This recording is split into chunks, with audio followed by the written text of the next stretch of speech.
Qendra e trajtimit të studentëve në Vlorë vijon të mbështetet financiarisht nga Bashkia e Vlorës, e cila prej vitesh akordon fonde publike për të mbuluar humbjet dhe detyrimet e akumuluara të institucionit. Edhe gjatë vitit 2026, subvencionet kanë vijuar, duke dëshmuar se ndërmarrja mbetet e varur nga financimet e buxhetit vendor. Sipas të dhënave të publikuara në sistemin e thesarit të shtetit, më 10 korrik 2026, është miratuar një subvencion me vlerën 2 milion lek, i ekzekutuar më 13 korrik 2026. Në përshkrimin e transaksionit thuhet se fondi është akorduar si subvencion për të mbuluar humbjet për ndërmarrjet e trajtimit të studentit, ndërsa dokumentacioni specifikon se pagesa i referohet subvencionit për muajin qershor 2026. Megjithatë, ky nuk është një financim i vetëm. Një verifikim i transaksioneve të regjistruara në thesarin e shtetit tregon se gjatë viteve 2024 dhe 2025, Bashkia Vlorë ka kryer 18 pagesa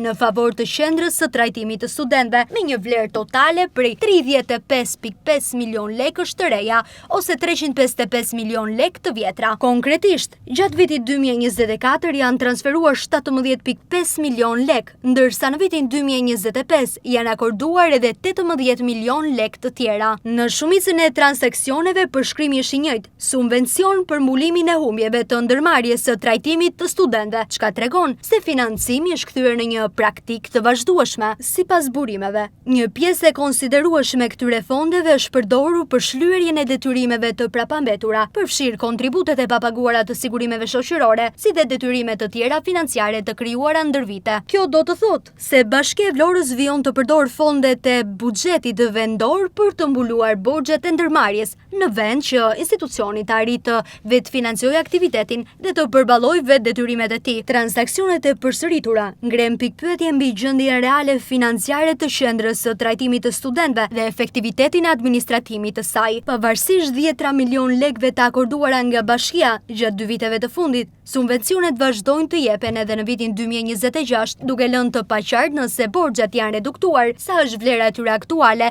dhe cili është plani konkret për daljen e institucionit nga kjo varësi financiare. Subvencioni i fundit prej 2 milion lekësh është një tjetër tregues se mbështetja e Bashkisë së Vlorës ndaj kësaj ndërmarrje vazhdon pa ndërprerje, ndërkohë mbetet e paqartë se sa është shuma totale e detyrimeve që vijon të shlyer me fondet publike dhe nëse është kryer një analizë apo auditimi plot mbi mënyrën se si janë krijuar këto borxhe dhe përgjegjësitë për akumulimin e tyre.